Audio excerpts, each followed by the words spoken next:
Hi అండి, ఎలా ఉన్నారు అందరూ? Welcome to Pradeep smart classes. నమస్కారం మిత్రులారా. ఎస్ఎస్సి ఉద్యోగాల కోసం ఎంతో ఆశగా ఆసక్తిగా ఎదురుచూస్తున్న మీ అందరికీ మనస్ఫూర్తిగా స్వాగతం. మీ అందరి కోసం ఒక సూపర్ గుడ్ న్యూస్, ఒక బ్రేకింగ్ న్యూస్ వచ్చేసింది. అదేంటంటే staff selection commission SSC selection posts phase 14 2026 నోటిఫికేషన్ని విడుదల చేసింది. ఈ ఒక్క నోటిఫికేషన్తో వేల కొద్ది ఉద్యోగాలని భర్తీ చేయబోతున్నారు. ఇంకస్సల ఆలస్యమొద్దు, వెంటనే డీటెయిల్స్లోకి వెళ్ళిపోదాం పదండి. అవును, మీరు విన్నది అక్షరాల నిజం.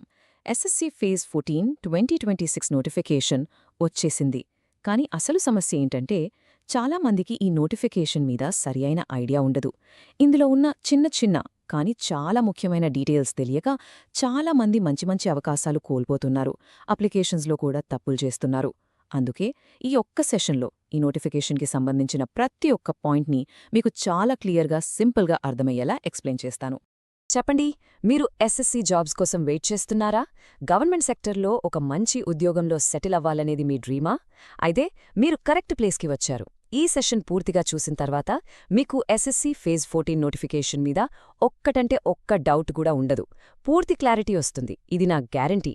సరే, మరి ఈరోజు మనం ఏమేమి విషయాలు కవర్ చేయబోతున్నామో ఒకసారి క్విక్గా చూద్దాం. ఫస్ట్, అసలు సెలెక్షన్ పోస్ట్స్ అంటే ఏంటి? ఒక ఓవర్వ్యూ చూద్దాం. తర్వాత చాలా ఇంపార్టెంట్ అయిన డేట్స్, ఎలిజిబిలిటీ గురించి మాట్లాడుకుందాం. ఆ తర్వాత అప్లికేషన్ ప్రాసెస్ ఎలా ఉంటుంది, ఎగ్జామ్ ప్యాటర్న్, సిలబస్ ఏంటి, సెలెక్షన్ ప్రాసెస్ ఎలా ఉంటుంది, ఇంకా చివరిగా అన్ని పాయింట్స్ని ఒకసారి రీక్యాప్ చేసుకుని నెక్స్ట్ మనమేం చేయాలో కూడా చూద్దాం. ఇది మీకొక కంప్లీట్ గైడ్ లాగా ఉండబోతుంది. ముందుగా మనలో చాలామందికి వచ్చే డౌట్, అసలు ఈ ఎస్ఎస్సి ఫేజ్ 14 సెలక్షన్ పోస్ట్స్ అంటే ఏంటి? మనం ఎక్కువగా సీజీఎల్, సిహెచ్ఎస్ఎల్, ఎంటీఎస్ లాంటి పేర్లు వింటూ ఉంటాం. కానీ ఈ సెలక్షన్ పోస్ట్స్ చాలా స్పెషల్. ఇదేదో ఒక్క పోస్ట్ కోసం కాదు. మన దేశంలో ఉన్న రకరకాల కేంద్ర ప్రభుత్వ మినిస్ట్రీస్, డిపార్ట్మెంట్స్లో ఖాళీగా ఉన్న వందల రకాల పోస్టులను ఈ ఒక్క నోటిఫికేషన్తోనే ఫిల్ చేస్తారు. అంటే 10th క్లాస్ క్వాలిఫికేషన్ నుండి డిగ్రీ, ఆ పైన క్వాలిఫికేషన్ ఉన్నవారి వరకు, టెక్నికల్, నాన్ టెక్నికల్, ఇలా ఎన్నో రకాల ఉద్యోగాలకు మీరు అప్లై చేసుకోవచ్చు. ఇదొక భారీ జాబ్ మేళ లాంటిదన్నమాట. ఇప్పుడు మనం చూస్తున్నది చాలా ముఖ్యమైన స్లైడ్. ఈ డేట్స్ని వెంటనే మీ క్యాలెండర్లో మార్క్ చేసుకోండి, లేదా ఒక స్క్రీన్షాట్ తీసుకోండి. ఆన్లైన్ అప్లికేషన్స్ April 13, 2026న స్టార్ట్ అవుతాయి.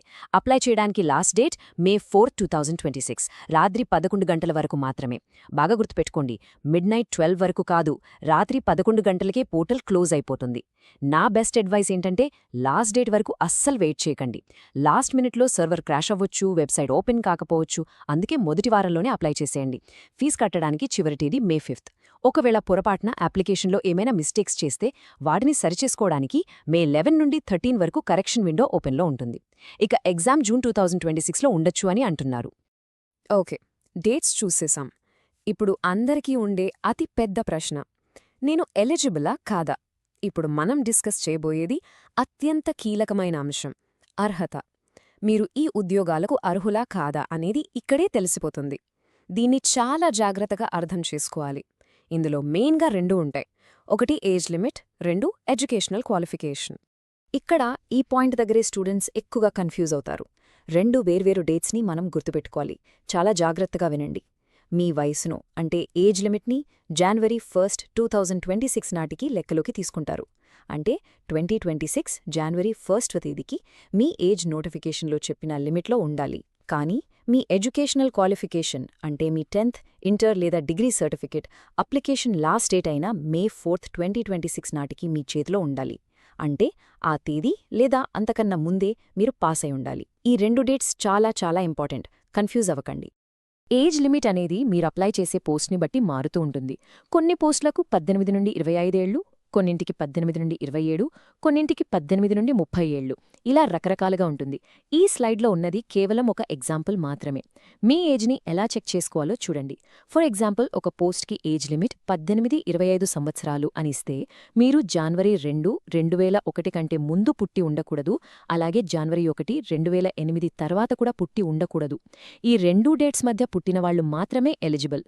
సో మీరు ఏ పోస్ట్కి అప్లై చేస్తున్నారో ఆ పోస్ట్ డీటెయిల్స్లోకి వెళ్ళి అక్కడ ఏజ్ లిమిట్ ఎంత ఉందో తప్పకుండా చెక్ చేసుకోవాలి.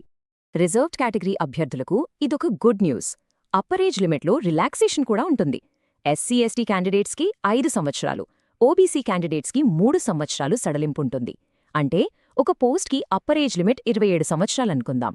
అప్పుడు ఓబీసీ అభ్యర్థులు 30 ఏళ్ల వరకు, ఎస్సీ/ఎస్టీ అభ్యర్థులు 32 ఏళ్ల వరకు అప్లై చేసుకోవచ్చు. అలాగే పర్సన్స్ విత్ బెంచ్మార్క్ డిసబిలిటీస్ ఇంకా ఎక్స్ సర్వీస్మెన్కి కూడా వాళ్ల కేటగిరీని బట్టి రిలాక్సేషన్ ఉంటుంది. సో మీ కేటగిరీకి వర్తించే ఈ అవకాశాన్ని తప్పకుండా ఉపయోగించుకోండి. రైట్, మీరు ఎలిజిబుల్ అని కన్ఫర్మ్ చేసుకున్నాక నెక్స్ట్ స్టెప్ ఏంటి? అప్లై చేయడం.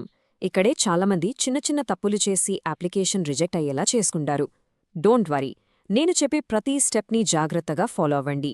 ఒక మెంటాగా మీకు గైడ్ చేస్తాను, ఎలాంటి తప్పులు జరగకుండా చూసుకుందాం.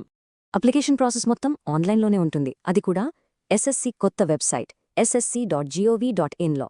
First and foremost step one time registration అంటే ఓటీఆర్.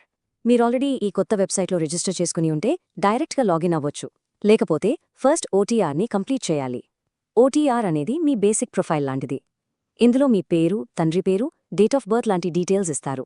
ఇవి మీ 10th క్లాస్ సర్టిఫికెట్లో ఎలా ఉన్నాయో అక్షరం పుల్లు పోకుండా అలాగే ఉండాలి.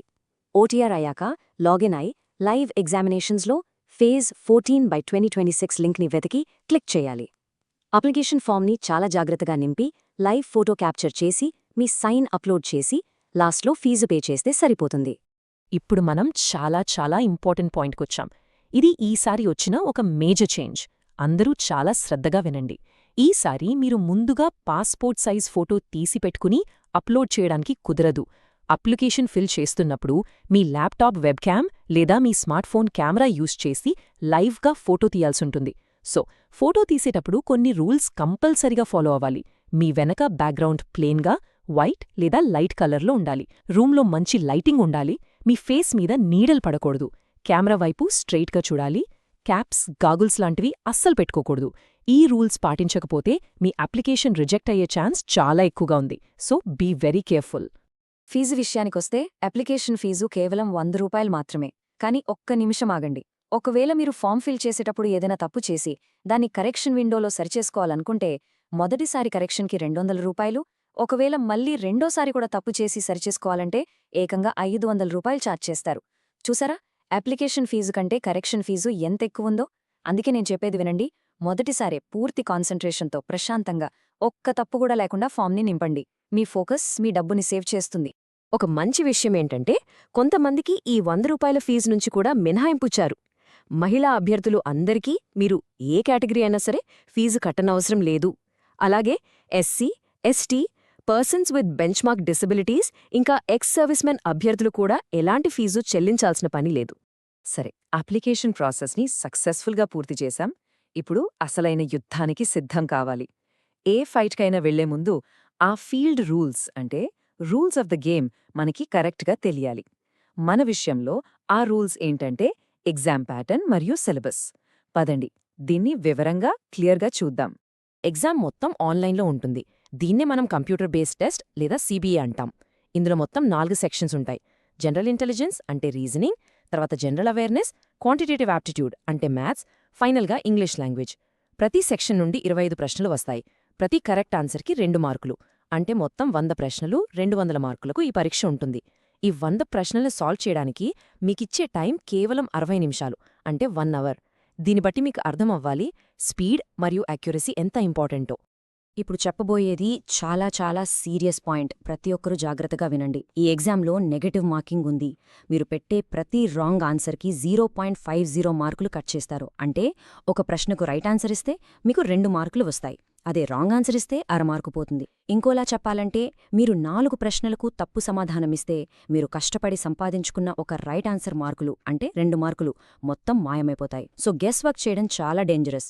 ఆన్సర్ 100% పక్కాగా తెలిస్తేనే పెట్టండి, లేకపోతే వదిలేయడమే బెస్ట్. ఇంకో చాలా ముఖ్యమైన విషయమేంటంటే ఈ సెలెక్షన్ పోస్ట్స్లో అందరికీ ఒకే క్వశ్చన్ పేపర్ ఉండదు. మీరు అప్లై చేసే పోస్ట్కి ఉన్న మినిమం క్వాలిఫికేషన్ని బట్టి ఎగ్జామ్ లెవెల్ ఉంటుంది. 10th క్లాస్ అర్హత ఉన్న పోస్టులకు అప్లై చేస్తే మీకు మెట్రిక్యులేషన్ లెవెల్ ఎగ్జామ్ ఉంటుంది. ఇంటర్ అర్హత ఉన్న పోస్టులకు హైయర్ సెకండరీ లెవెల్ అంటే 10+2 లెవెల్ ఎగ్జామ్, డిగ్రీ మరియు ఆ పైన క్వాలిఫికేషన్ ఉన్న పోస్టులకు గ్రాడ్యుయేషన్ లెవెల్ ఎగ్జామ్ ఉంటుంది. సిలబస్ టాపిక్స్ దాదాపుగా ఒకేలా ఉన్నా క్వశ్చన్స్ యొక్క డిఫికల్టీ లెవెల్లో తేడా ఉంటుంది. నా సలహా ఏంటంటే మీరు ఏ లెవెల్స్కి ఎలిజిబులో ఆ అన్ని లెవెల్స్లో ఉన్న పోస్టులకు అప్లై చేయడం చాలా మంచిది. ఎగ్జామ్ బాగా రాశారు, మంచి మార్కులొచ్చాయి. ఆ తర్వాత ఏంటి? ఫైనల్గా జాబ్ మన చేతికి ఎలా వస్తుంది? ఆ సక్సెస్ వైపు నడిచే దారి అంటే సెలెక్షన్ ప్రాసెస్ ఎలా ఉంటుందో ఇప్పుడు క్లియర్గా చూద్దాం. ఈ జర్నీని సింపుల్గా అర్థం చేసుకుందాం. సెలెక్షన్ ప్రాసెస్లో కొన్ని ఇంపార్టెంట్ స్టేజెస్ ఉంటాయి. ఫస్ట్, మీరు కంప్యూటర్ బేస్డ్ ఎగ్జామ్లో మంచి మార్కులతో క్వాలిఫై అవ్వాలి. ఆ తర్వాత రిజల్ట్స్ ఇచ్చి షార్ట్ లిస్ట్ అయిన క్యాండిడేట్స్ అందరూ వాళ్ళ డాక్యుమెంట్స్ని ఆన్లైన్లో అప్లోడ్ చేయాల్సుంటుంది. దీన్నే స్క్రూటినీ స్టేజ్ అంటారు. ఇది అయిపోయాక ఫైనల్గా మీరు ఏ డిపార్ట్మెంట్ పోస్ట్కైతే సెలెక్ట్ అయ్యారో ఆ డిపార్ట్మెంట్ వాళ్ళు మీ ఒరిజినల్ సర్టిఫికేట్లను వెరిఫై చేస్తారు. దీన్నే డాక్యుమెంట్ వెరిఫికేషన్ లేదా డీవీ అంటారు. ఇవన్నీ సక్సెస్ఫుల్గా పూర్తయితే ఫైనల్ మెరిట్ లిస్ట్ ఇచ్చి మీకు అపాయింట్మెంట్ లెటర్ పంపిస్తారు. సో మీ డాక్యుమెంట్స్ అన్నీ కరెక్ట్గా ఉంటే ప్రాసెస్ చాలా స్మూత్గా ఉంటుంది. ఓకే ఫ్రెండ్స్, ఇప్పటి వరకు మనం నోటిఫికేషన్లోని చాలా ముఖ్యమైన విషయాలన్నీ చాలా వివరంగా చర్చించుకున్నాం. మీ అందరికీ ఒక క్లియర్ ఐడియా వచ్చిందని నేను నమ్ముతున్నాను. ఇప్పుడు ఒకసారి ఫైనల్ బ్రీఫింగ్ లాగా మనం ఎప్పుడూ మర్చిపోకూడని పాయింట్స్ని ఒకసారి క్విక్గా రీక్యాప్ చేసుకుందాం. ఓకే, గుర్తుంచుకోవాల్సిన కీ పాయింట్స్ ఇవే.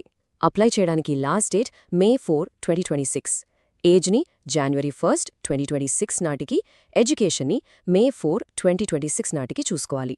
ఎగ్జామ్లో 100 ప్రశ్నలు, 200 మార్కులు, 60 నిమిషాల టైం ఉంటుంది. ప్రతి తప్పుకు 0.50 మార్కుల నెగటివ్ మార్కింగ్ ఉంది. జాగ్రత్త. Selection process: first computer exam, తర్వాత స్క్రూటినీ, ఫైనల్గా డాక్యుమెంట్ వెరిఫికేషన్. ఇక నా వైపు నుండి ఒక ఫైనల్ చాలా ఇంపార్టెంట్ టిప్: మీ ఓటీఆర్ డీటెయిల్స్ని 2-3 సార్లు చెక్ చేసుకోండి. ఎందుకంటే చాలా ఇన్ఫర్మేషన్ అక్కడ్నుండే ఆటోమేటిక్గా ఫిల్ అవుతుంది. అక్కడ తప్పుంటే మీరు పెట్టే ప్రతి అప్లికేషన్లో అదే తప్పు రిపీట్ అవుతుంది. So be careful. సో ఇది ఎస్ఎస్సి ఫేజ్ 14 2026 నోటిఫికేషన్కి సంబంధించిన పూర్తి విశ్లేషణ. మీకు అన్ని డౌట్స్ క్లియర్ అయ్యాయని అనుకుంటున్నాను. కానీ నోటిఫికేషన్ గురించి తెలుసుకుంటే మాత్రమే సరిపోదు కదా, ఎగ్జామ్కి ఎలా ప్రిపేర్ అవ్వాలో కూడా తెలియాలి.